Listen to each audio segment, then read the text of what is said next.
¿Dónde estás? Gritaba una voz en mi interior. ¿A dónde has ido? Por supuesto, nunca recibí respuesta. El distrito nos había concedido una pequeña suma de dinero como compensación por su muerte, lo bastante para un mes de luto, después del cual mi madre habría tenido que conseguir un trabajo. El problema fue que no lo hizo.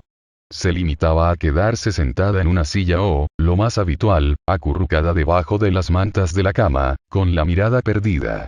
De vez en cuando se movía, se levantaba como si la empujase alguna urgencia, para después quedarse de nuevo inmóvil. No le afectaban las súplicas constantes de Prim. Yo estaba aterrada. Aunque ahora supongo que mi madre se había encerrado en una especie de oscuro mundo de tristeza, en aquel momento solo sabía que había perdido a un padre y a una madre. A los 11 años, con una hermana de 7, me convertí en la cabeza de familia. No había alternativa. Compraba comida en el mercado, la cocinaba como podía, e intentaba que Prim y yo estuviésemos presentables porque, si se hacía público que mi madre ya no podía cuidarnos, nos habrían enviado al orfanato de la comunidad. Había crecido viendo a aquellos chicos en el colegio. La tristeza, las marcas de bofetadas en la cara, la desesperación que les hundía los hombros. No podía dejar que le pasara a Prim, a la dulce y diminuta Prim, que lloraba cuando yo lloraba sin tan siquiera saber la razón, que cepillaba y trenzaba el cabello de mi madre antes de irnos al colegio, que seguía limpiando el espejo de 20. Afeitarse de mi padre todas las noches porque odiaba la capa de polvo de carbón que siempre cubría la veta. El orfanato la habría aplastado como a un gusano, así que mantuve en secreto nuestras dificultades. Al final, el dinero voló y empezamos a morirnos de hambre poco a poco. No hay otra forma de describirlo. No dejaba de decirme que todo iría bien si podía aguantar hasta mayo, solo hasta el 8 de mayo, porque entonces cumpliría 12 años, y podría pedir las téselas y conseguir aquella valiosa cantidad de cereales y aceite que serviría para alimentarnos. El problema era que quedaban varias semanas y cabía la posibilidad de que no llegáramos vivas. Morirse de hambre no era algo infrecuente en el Distrito 12. ¿Quién no ha visto a las víctimas? Ancianos que no pueden trabajar, niños de una familia con demasiadas bocas que alimentar, los heridos en las minas. Todos se arrastran por las calles y, un día, te encuentras con uno de ellos sentado en el suelo con la espalda apoyada en la pared o tirado en la pradera, u oyes gemidos en una casa y los agentes de la paz acuden a llevarse el cadáver. El hambre nunca es la causa oficial de la muerte. Siempre se trata de pulmonía, congelación o neumonía, pero eso no engaña a nadie. La tarde de mi encuentro con Peeta Mellark, la lluvia caía en implacables mantas de agua helada. Había estado en la ciudad intentando cambiar algunas ropas viejas de bebé de Prim en el mercado público, sin mucho éxito. Aunque había ido varias veces al quemador con mi padre, me asustaba demasiado aventurarme sola en aquel lugar duro y mugriento. La lluvia había empapado la chaqueta de cazador de mi padre que llevaba puesta, y yo estaba muerta de frío. Llevábamos 3 días comiendo agua hervida con algunas hojas de menta seca que había encontrado en el fondo de un armario. Cuando cerró el mercado, temblaba tanto que se me cayó la ropa de bebé en un charco lleno de barro, pero no la recogí porque temía que, si me agachaba, no podría volver a levantarme. Además, nadie quería la ropa. No podía volver a casa. Allí estaban mi madre, con sus ojos sin vida, y mi hermana pequeña, con sus mejillas huecas y sus labios cuarteados. No podía entrar sin esperanza alguna en aquella habitación llena de humo por culpa de las ramas húmedas que había cogido al borde del bosque cuando se nos acabó el carbón para la chimenea. Me encontré dando tumbos por una calle embarrada, detrás de las tiendas que servían a la gente más acomodada de la ciudad. Los comerciantes vivían sobre sus negocios, así que, básicamente, estaba en sus patios. Recuerdo las siluetas de los arriates sin plantar que esperaban al verano, de las cabras en un establo, de un perro empapado atado a un poste, hundido y derrotado en el lodo. En el Distrito 12 están prohibidos todos los tipos de robo, que se castigan con la muerte. A pesar de eso, se me pasó por la cabeza que quizás encontrara algo en los cubos de basura, ya que para eso había vía libre. Puede que un hueso en la carnicería 21. O verduras podridas en la verdulería, algo que nadie salvo mi desesperada familia estuviese dispuesto a comer. Por desgracia, acababan de vaciar los cubos. Cuando pasé junto a la panadería, el olor a pan recién hecho era tan intenso que me mareé. Los hornos estaban en la parte de atrás y de la puerta abierta de la cocina surgía un resplandor dorado.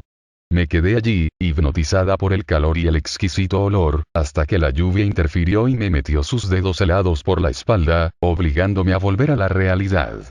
Levanté la tapa del cubo de basura de la panadería, y lo encontré completa e inhumanamente vacío. De repente, alguien empezó a gritarme y, al levantar la cabeza, vi a la mujer del panadero diciéndome que me largara, que si quería que llamase a los agentes de la paz, y que estaba harta de que los mocosos de la Beta escarbaran en su basura. Las palabras eran feas y yo no tenía defensa. Mientras ponía con cuidado la tapa en su sitio y retrocedía, lo vi. Un chico de pelo rubio asomándose por detrás de su madre. Lo había visto en el colegio, estaba en mi curso, aunque no sabía su nombre. Se juntaba con los chicos de la ciudad, así que ¿cómo iba a saberlo? Su madre entró en la panadería, gruñendo, pero él tuvo que haber estado observando cómo me alejaba por detrás de la pocilga en la que tenían su cerdo y cómo me apoyaba en el otro lado de un viejo manzano. Por fin me daba cuenta de que no tenía nada que llevar a casa. Me cedieron las rodillas y me dejé caer por el tronco del árbol hasta dar con las raíces. Era demasiado, estaba demasiado enferma, débil y cansada, muy cansada. Que llamen a los agentes de la paz y nos lleven al orfanato, pensé. O, mejor todavía, que me muera aquí mismo, bajo la lluvia. Oí un estrépito en la panadería, los gritos de la mujer de nuevo y el sonido de un golpe, y me pregunté vagamente qué estaría pasando. Unos pies se arrastraban por el lodo hacia mí y pensé, es ella, ha venido a echarme con un palo. Pero no era ella, era el chico, y en los brazos llevaba 2 enormes panes que debían de haberse caído al fuego, porque la corteza estaba ennegrecida. Su madre le chillaba. Dáselo al cerdo, crío estúpido. ¿Por qué no? Ninguna persona decente va a comprarme el pan quemado. El chico empezó a arrancar las partes quemadas y a tirarlas al comedero. Entonces sonó la campanilla de la puerta de la tienda y su madre desapareció en el interior, para atender al cliente. El chico ni siquiera me miró, aunque yo sí lo miraba a él, por el pan y por el verdugón rojo que le habían dejado en la mejilla.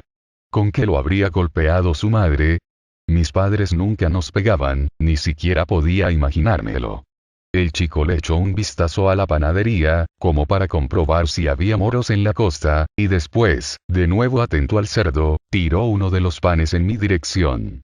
El segundo 22. Lo siguió poco después y, acto seguido, el muchacho volvió a la panadería, arrastrando los pies y cerró la puerta con fuerza. Me quedé mirando el pan sin poder creérmelo. Eran panes buenos, perfectos en realidad, salvo por las zonas quemadas. ¿Quería que me los llevase yo? Seguro, porque los tenía a mis pies. Antes de que nadie pudiese ver lo que había pasado, me metí los panes debajo de la camisa, me tapé bien con la chaqueta de cazador y me alejé corriendo. Aunque el calor del pan me quemaba la piel, los agarré con más fuerza, aferrándome a la vida. Cuando llegué a casa, las hogazas se habían enfriado un poco, pero por dentro seguían calentitas. Las solté en la mesa y las manos de Prim se apresuraron a coger un trozo. Sin embargo, la hice sentarse, obligué a mi madre a unirse a nosotras en la mesa y serví unas tazas de té caliente. Raspé la parte quemada del pan y lo corté en rebanadas. Nos comimos uno entero, rebanada a rebanada. Era un pan bueno y sustancioso, con pasas y nueces. Puse mi ropa a secar junto a la chimenea, me metí en la cama y disfruté de una noche sin sueños. Hasta el día siguiente no se me ocurrió la posibilidad de que el chico quemara el pan a propósito. Quizá hubiera soltado las hogazas en las llamas, sabiendo que lo castigarían, para poder dármelas.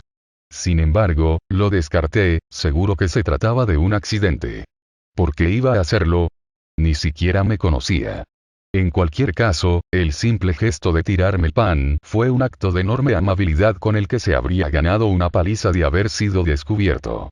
No podía explicarme sus motivos. Comimos pan para desayunar y fuimos al colegio. Fue como si la primavera hubiese llegado de la noche a la mañana. El aire era dulce y cálido, y había nubes esponjosas. En clase, pasé junto al chico por el pasillo, y vi que se le había hinchado la mejilla y tenía el ojo morado.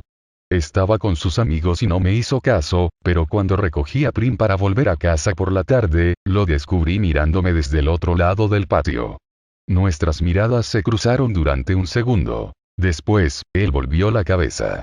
Yo bajé la vista, avergonzada, y entonces lo vi. El primer diente de león del año. Se me encendió una bombilla en la cabeza, pensé en las horas pasadas en los bosques con mi padre y supe cómo íbamos a sobrevivir. Hasta el día de hoy, no he sido capaz de romper la conexión entre este chico, Peeta Mellark, el pan que me dio esperanza y el diente de león que me recordó que no estaba condenada. Más de una vez me he vuelto en el pasillo del colegio y me he encontrado con sus ojos clavados en mí, aunque él siempre aparta la vista rápidamente. Siento como si le debiese algo, y odio deberle cosas a la gente. Quizá debería haberle dado las gracias en algún momento, porque así me sentiría menos confusa. Lo pensé un par de veces, pero nunca parecía ser el momento oportuno, y ya nunca lo será, porque nos van a lanzar a un campo de batalla en el que tendremos que luchar a muerte. ¿Cómo voy a darle las gracias allí? La verdad es que no sonaría sincero, teniendo en cuenta que estaré intentando cortarle el cuello. El alcalde termina de leer el lúgubre tratado de la traición, y nos indica a Peeta y a mí que nos demos la mano. La suya es consistente y cálida, igual que aquellas hogazas de pan. Me mira a los ojos y me aprieta la mano, como para darme ánimos, aunque quizá no sea más que un espasmo nervioso. Nos volvemos para mirar a la multitud, mientras suena el himno de Panem. En fin, pienso.